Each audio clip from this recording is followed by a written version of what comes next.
Ça y est les amis turfistes, on est en plein dans le meeting d'hiver. Là on va enchaîner les quintés plus de trop à mon plus grand plaisir.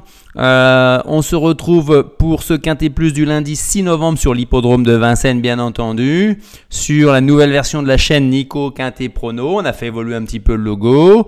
Les abonnements ça suit, les pouces ça suit. Les vidéos, je vous mets des vidéos de dernière minute d'un cheval du quintet plus qui fait l'arrivée à chaque fois quasiment.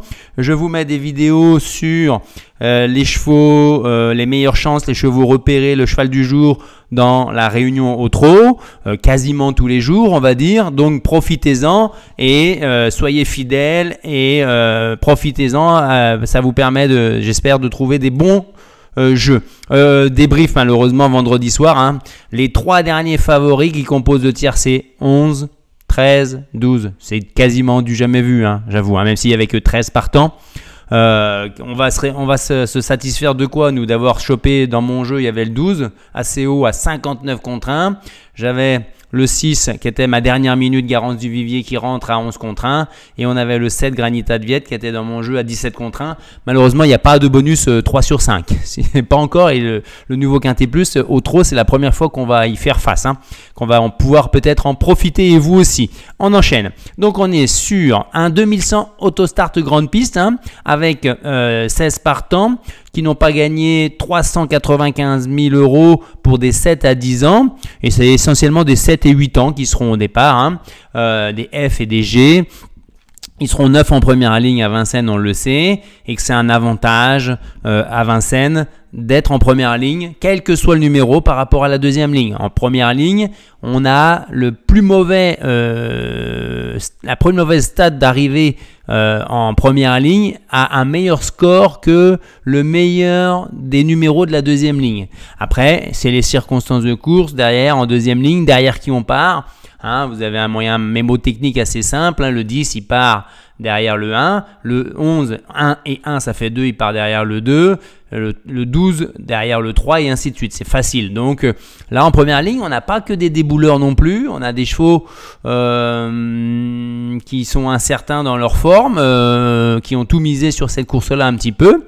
Donc, moi, j'ai fait un jeu assez classique, on va dire, avec une confiance de 4 sur 5. Hein. On va voir ce que ça donne. Hein. C'est parti. Alors, on élimine déjà Gamin Jabba. Pas de chance, Ferré, Go for the Goal non plus, Falco Berry non plus, Élude Dompierre, une rentrée très peu courue en 2023, Eurecavri, rentrée Ferré. Donc pour moi, ces chevaux-là ne seront pas à l'arrivée du tiercé, quarté, quinté pour moi. Hein. On va y aller. Attention, on va partir sur quoi? Peut-être pas le cheval de tout le monde, mais c'est parti avec le 8, Grâce du Dijon. Elle est invaincue dans les tiercés, quarté, quinté. Elle découvre le parcours des 2100 mètres grande piste. Mais pour moi, c'est pas un problème, surtout qu'elle a un numéro à l'extérieur. Éric Raffin va prendre son temps en espérant qu'elle ne soit pas complètement décrochée non plus. Et ensuite, elle va faire parler sa classe et sa tenue. C'est beau, hein, ça a beau être un parcours de vitesse. Il faut de la tenue sur un 2100 mètres grande piste Autostart à Vincennes. Donc, je pense qu'elle est capable de faire le tour des autres et d'aller au poteau. Donc, pour moi, Grâce du Dijon, c'est un bon coup spéculatif. Elle ne sera pas comme d'habitude à 2 contre 1. Elle va être à 5 contre 1, à la gagne. Vous pouvez tenter le coup à la gagne également. Hein. Ensuite, le 6, Giboulet de Mars, sa dernière ligne droite, elle était splendide. Hein.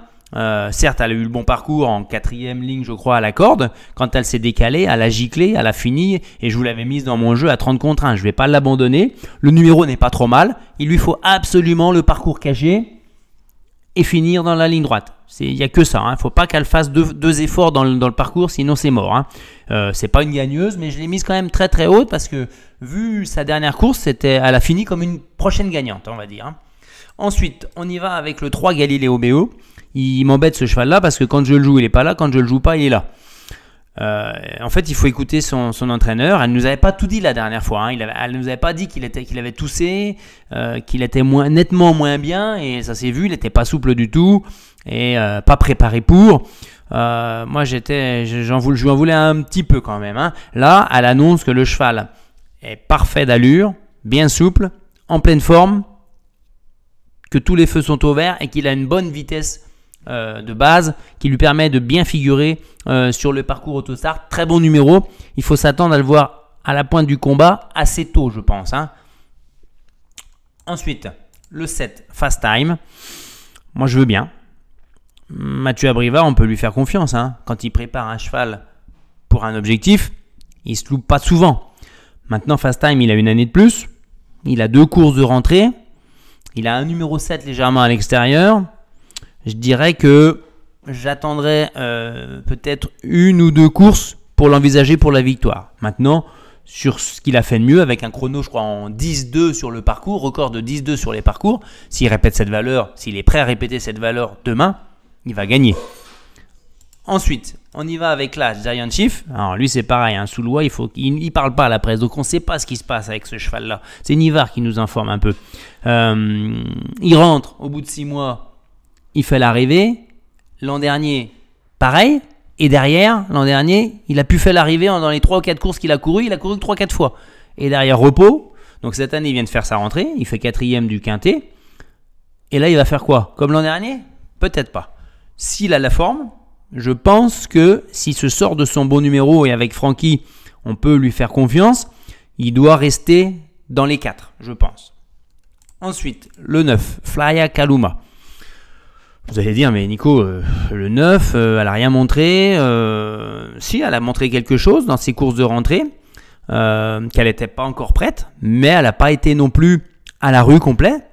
Et là, vous allez me dire, mais attends, il y a le numéro 9. Je pense que on aura la réponse 200 mètres après le départ. Si Poupou, il reprend tout, il se met derrière, ça va être compliqué.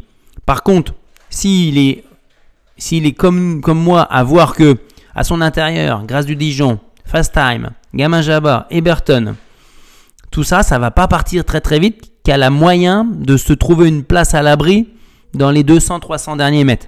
Si c'est comme ça que ça se passe, et qu'ensuite elle est préservée, parce que Flya Kaluma, elle en fait trop des fois dans le parcours. Donc si elle est préservée, ça peut être un bon outsider à 40 contre 1. Ensuite, on y va avec le 2, Flower by Magalou.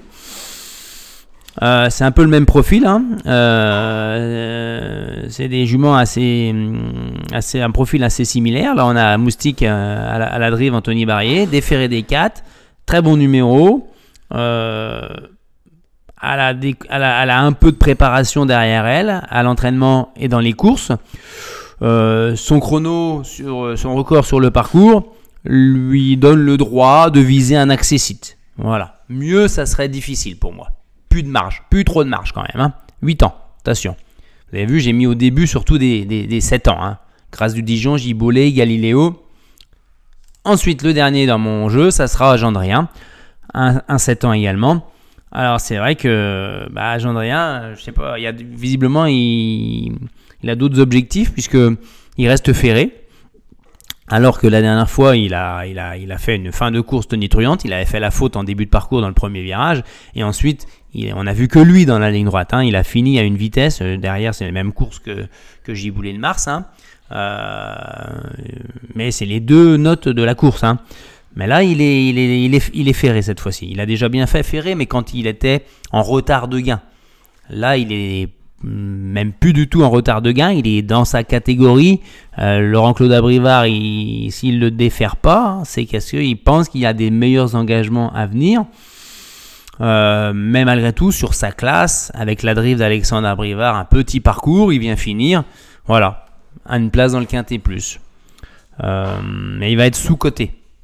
Ensuite, en cas de regret, en cas de non partant et en regret quand même, Éclat-de-Noix, attention, ne le négligez pas. C'est un cheval qui fait bien les parcours de vitesse. Si il arrive à bien se sortir du numéro 14, il est derrière Gamin Jabba qui va pas forcément partir très très vite, c'est ça qui m'embête. Sinon, je l'aurais mis dans mon pronostic. Voilà. Et ensuite, on a mis de côté le seul que je vous ai pas cité, c'est Eberton.